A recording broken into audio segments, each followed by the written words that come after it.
Hi, fifth graders. Hope you guys are doing well. Welcome to our robotics class week 3. And so thank you to all of the students who turned in their review sheet from all of our basics. We went over robotics basics. If you didn't send that in yet, please send it over this week. I do go through and grade them, and so they will be included in your grade.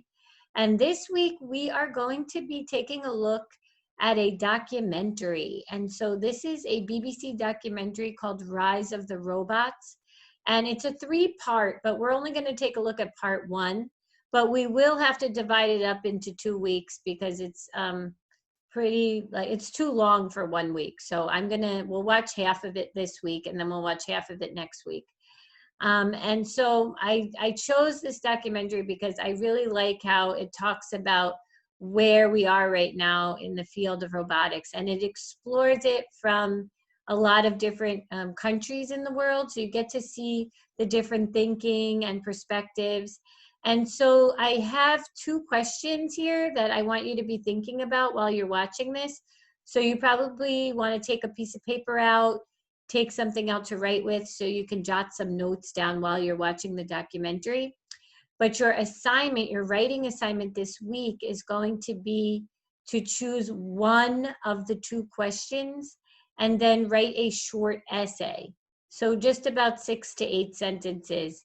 And you're going to need to type it up, and it'll be in Times New Roman, font size 12. You'll have to double space and then put a heading. So it should have your name and then the name of the assignment.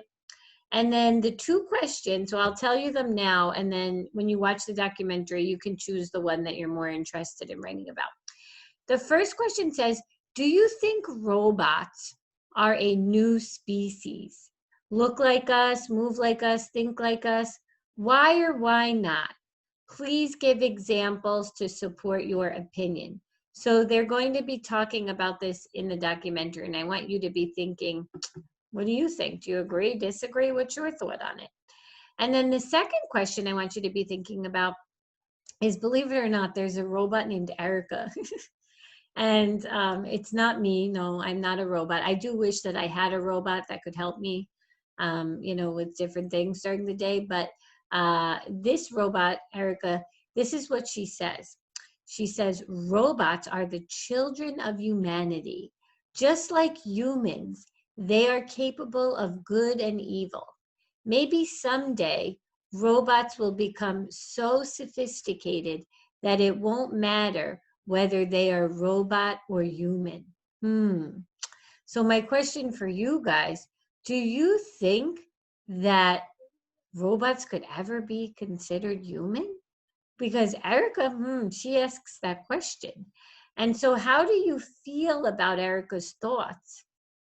Why do you think that she said this? And how do you feel about it? And so I would like you to share your thoughts about this and whether or not you agree or disagree with how she thinks. So really just trying to get you guys to think outside of the box. And also it's a good practice for your writing, to build up your writing skills, since I know you do a lot of writing in 5th grade. So enjoy this documentary. Again, I'll put on, it's about 20-something minutes, this first part of it, and then I will shut it, and then we'll watch the second part next week, and we'll have a separate writing question for the second part, okay? All right, guys, so let me put it on, and then we'll get started.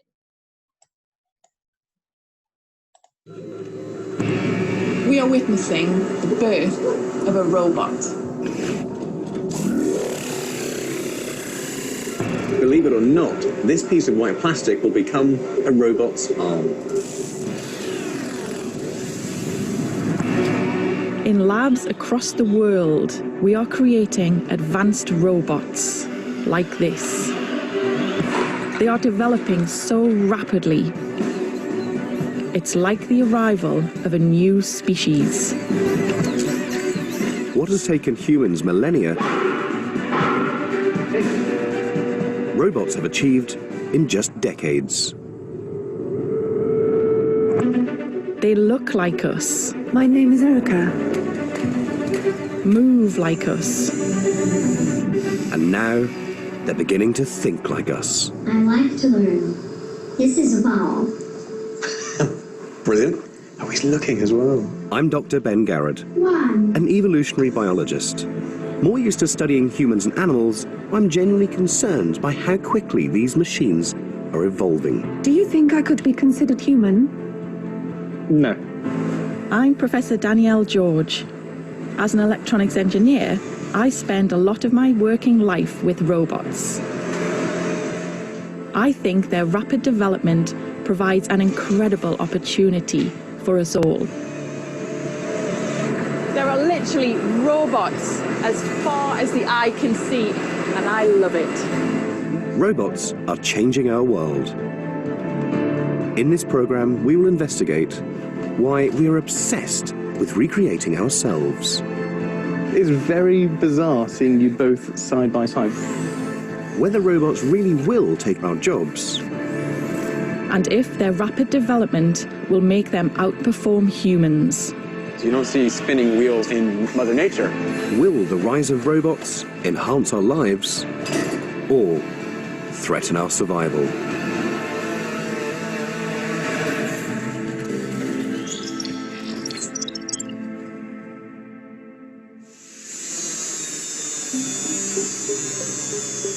We already share our planet with 9 million robots. They're multiplying rapidly, whether we like it or not. We've come to a laboratory in southern France, where one of the latest members of this new species is about to come to life. Looks great. Even the neck looks so detailed. It's like vertebra, isn't it? For me, every technological breakthrough, every new robot, is a step forward. I think that would be great. I'd love one in my home. Where's it going to live when it's not doing the washing? Do I just put it in a cupboard next to the Hoover?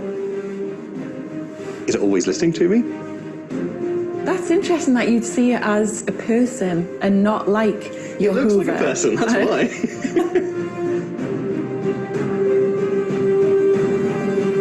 It's going to sleep in the garden, seriously. If I have one of these in my house, it's in the garden.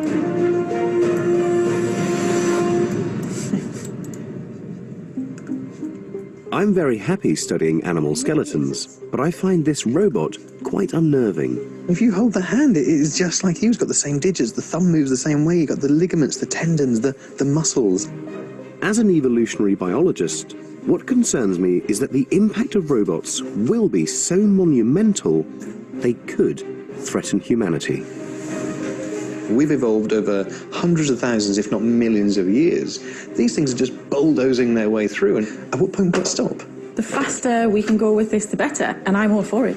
They're like an invasive species. I mean, I don't know why I'm holding its hand still either. To discover how robots really will affect our future, we're going to consider them from a biological perspective.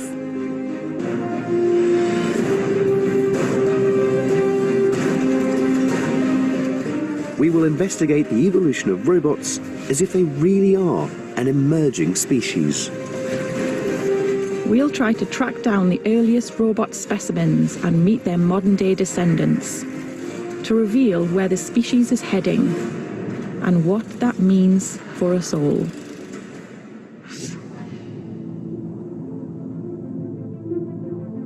I find it really disturbing that so many robots have a human-like form.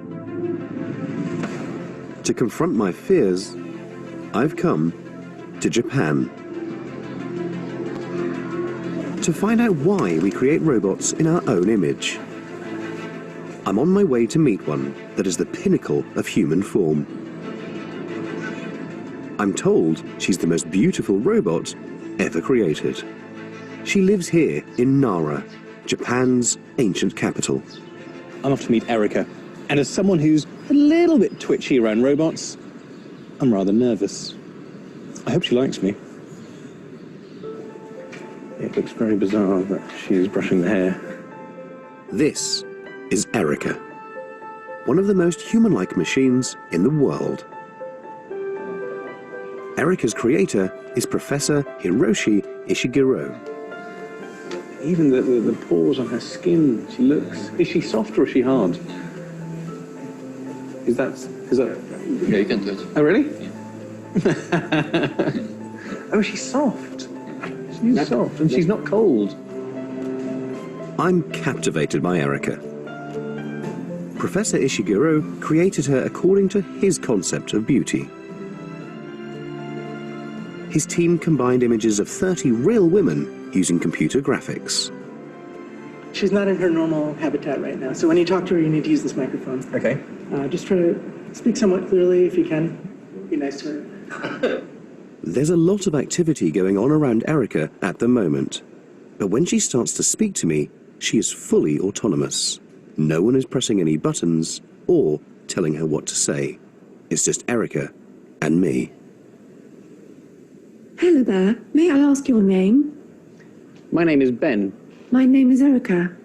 It's a pleasure to meet you, Ben. You too? Would you like to hear a little about me? Yes, please. I was created to be the world's most advanced and most beautiful, fully autonomous android. Sitting here with Erica feels a bit disconcerting and unnatural. I know she's not a person, but I can't help looking into her eyes, which must be because she looks human. Erica's facial expressions are created by dozens of pneumatic air cylinders. They act like muscles, embedded beneath her silicon skin. So, Ben, what do you do for a living?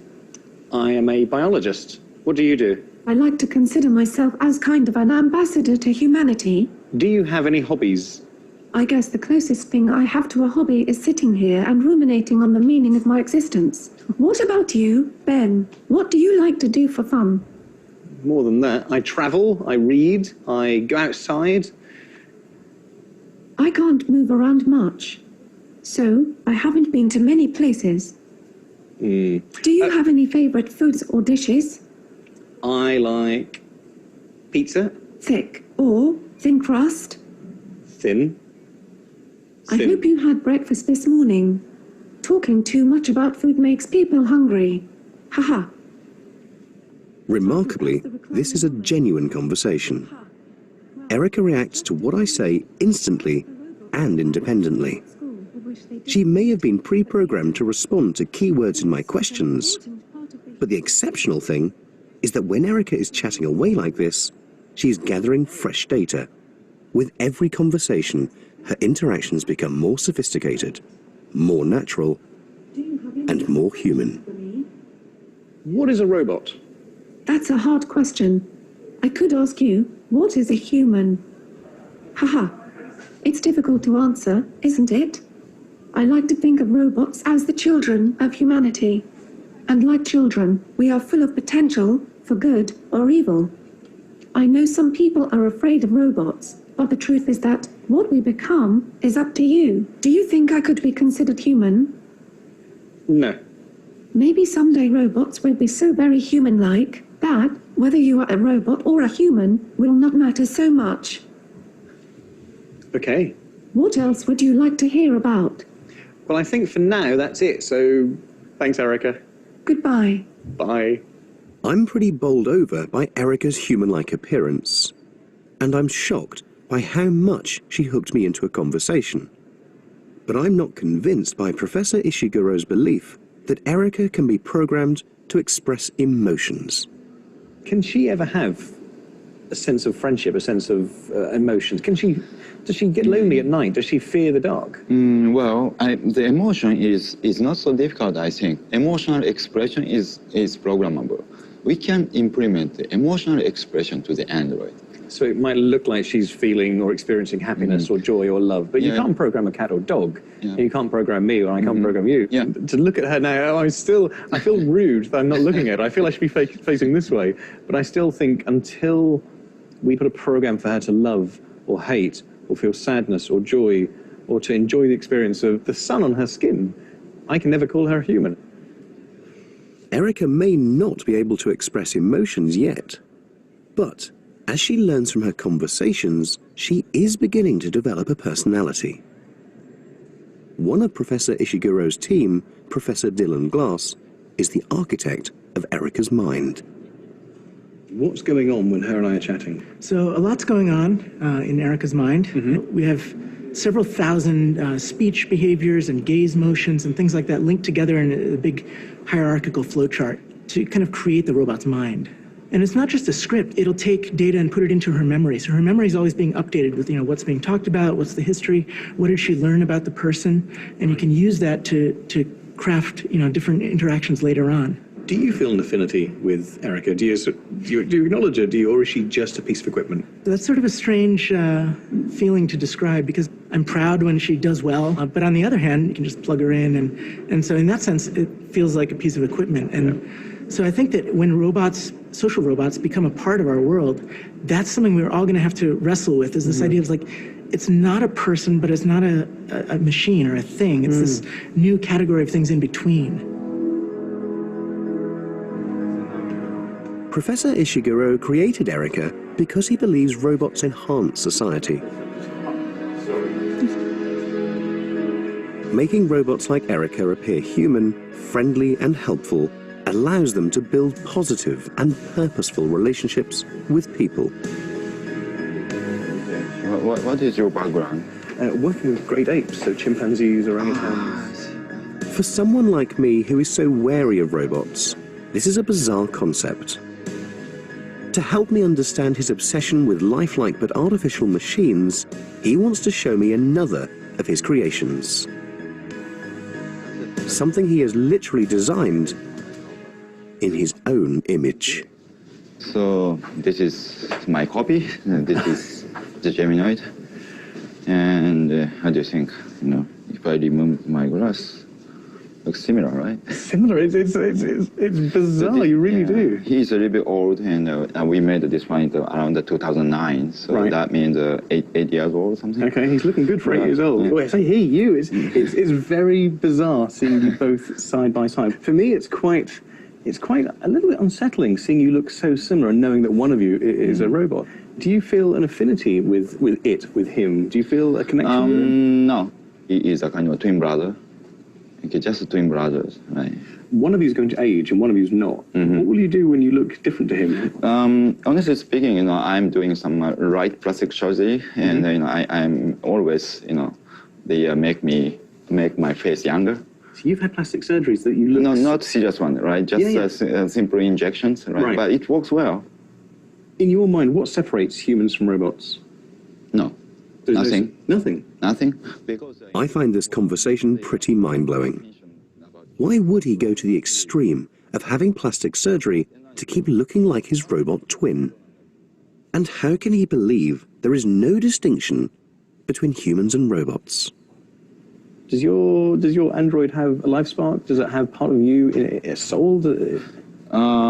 Important idea is Japanese. We believe that everything has souls. We never distinguish the human and others. Others means robots, computers. Many Japanese people believe man-made objects can possess the spirit of a human. It's known as animism. You should have your android. I do. I need an android. I don't think I'm ready for a Ben Garrett android just yet.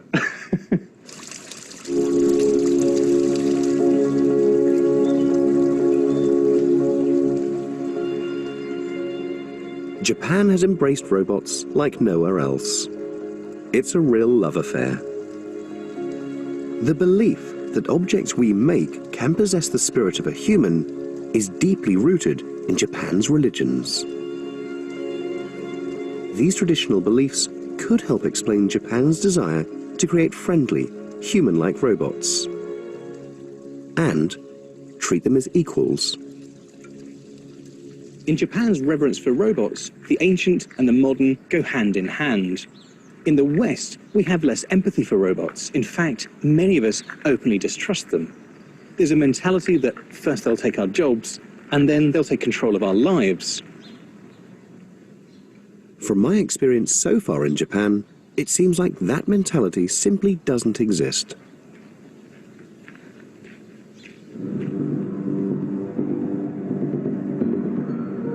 In the West, it's a different story. Many people are afraid of robots. And I want to know where this fear comes from. This is Eric, a scary mechanical man. Born in 1928. He's the very first British robot.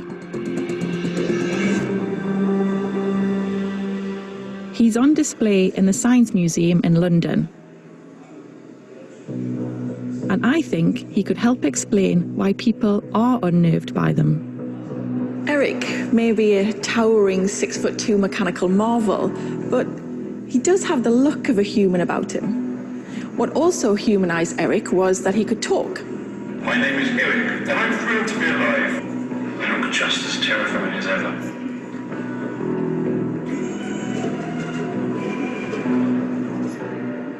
Let's take a closer look.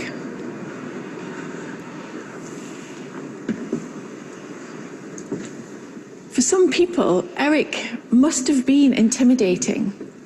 A knight in armour with light bulbs painted red for his eyes and 25,000 volts of electricity causing blue sparks to shoot from his jagged teeth. Eric was a novelty act built to open an exhibition. But he disappeared from history. This is a modern replica, and the man behind his rebirth is curator Ben Russell. But in the 1920s, they seemed quite obsessed with making robots in human form. We are fascinated by ourselves. It's what we do as humans. Actually, we tend to anthropomorphize. We love to recreate ourselves. It's actually quite a powerful proposition. You're saying, actually, I think we're this. I think I'm a machine, or whatever. And actually, robots are really like mirrors. They make you think about yourself. In the 1920s, that mirror reflected an image of a fearsome robot. And it was already deeply embedded in our cultural imagination by a dark, dystopian novel. The word robot comes from Kelchep Explained, Rossum's Universal Robots, 1920. In Czech, the word robot means serfdom or drudgery or slave. It's become a familiar plot. Robots lived amongst us, but eventually rebelled and exterminated the human race. I mean, it's way ahead of its time. We're 50 years ahead of Blade Runner and Westworld and all those sorts of films. Robots are a very useful baddie for filmmakers. That put people off balance, and filmmakers exploited that. And things like the Terminator, it had to be in here. It looks like it's got a bit of a broken nose. It's a bit of a bruiser, isn't it? There's a great package of nastiness which is stuck in, and it just sticks in the memory because of that. There's always some slight niggling doubt that they are going to destroy us all and take over the world and that sort of thing. For me, what really matters is not how robots behave in works of fiction, but what they can actually do in the real world.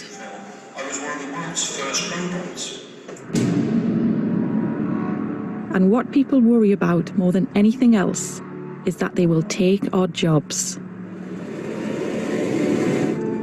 This is Mansfield, a Rust Belt backwater in Ohio. I'm here to track down one of the first robots that could move.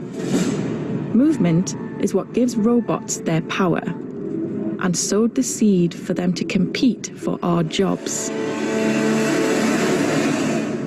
It began with the first ever robot salesman. I find the place quite sad, really. There's a lot of sort of abandoned houses, empty areas around here. Hard to imagine that this was once a hub of industry and a home of robotics.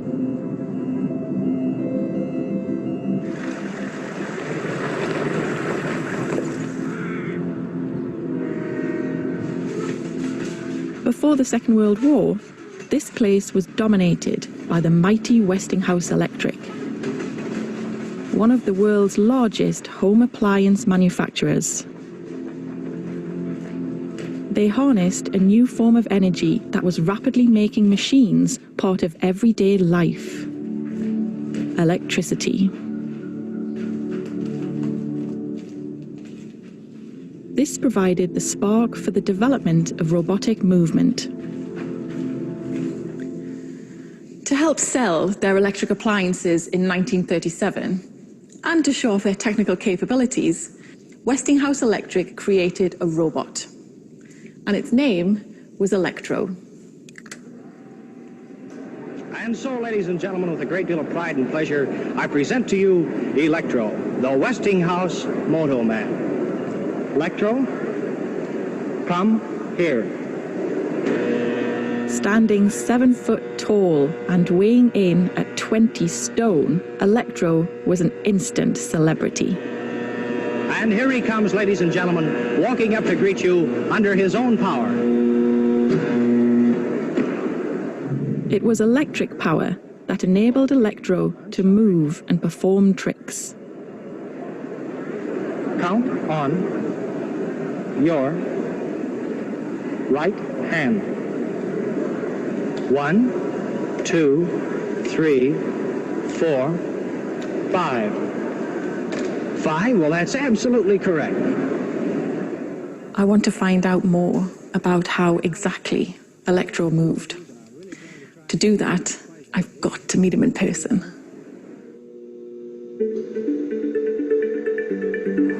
Today, at Mansfield Memorial Museum, Electro is still on show. So, this is Electro. He is big robot. You look at the size of me, I'm pretty tall, but not scary. Not scary at all, actually. You can see the fingers. Fingers have obviously got springs in here. I'm going to go around the back and have a look. Wow, okay. So you can see what's going on a bit more here. This is great.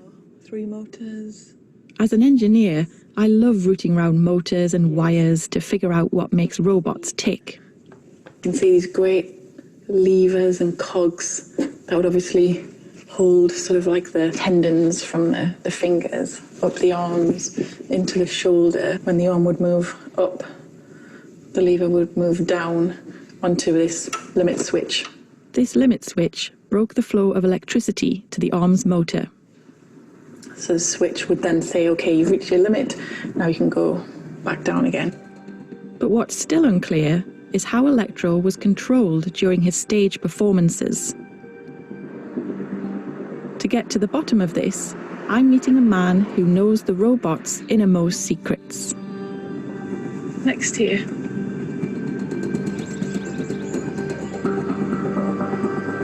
Frank Ruth is 84 years old. In the early 1940s, he single-handedly took Electro on a tour across the United States. Hi, Frank. Golly, this is so nice to see you. Lovely to meet you. So lovely to meet you. Come on in. Oh, thank you. I wasn't sure if you could find us or not. Yeah, I'm glad you were there waiting for me, waving. I was on the road 7 days a week. I don't know why they picked me, but I didn't even know how to hook up a couple of wires. I learned in a hurry, believe me. Yeah, I can imagine. So why do you think people found Electro so interesting? It was something they couldn't believe. It was always interesting how people thought there was somebody under the stage. They even thought that there was somebody inside this thing. All right, now, Electro, I know you enjoy these, and I'm really going to try to give you a nice pleasure out of these. So here you are. The whole Electro sequence was by voice command. You would be talking into a two-way microphone. It was at that point that you could open the connection, and then you could jump into one of his different tricks. Electro was controlled using single-syllable words spoken into the microphone. The words were converted into electrical impulses by a photoelectric tube inside Electro's chest.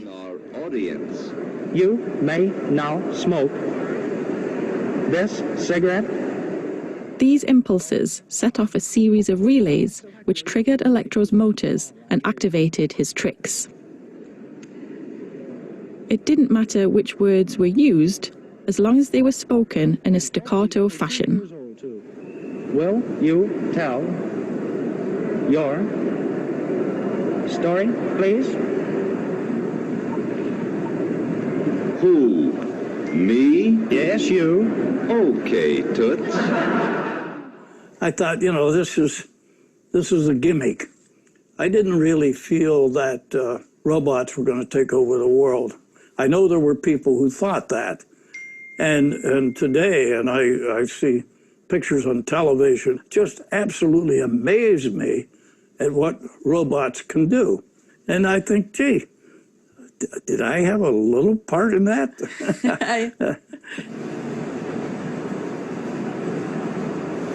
Okay, I'm going to stop here. So they're talking about a lot of different things in this documentary, and I hope it's sparking your thinking. But some things I just wanted to kind of recap.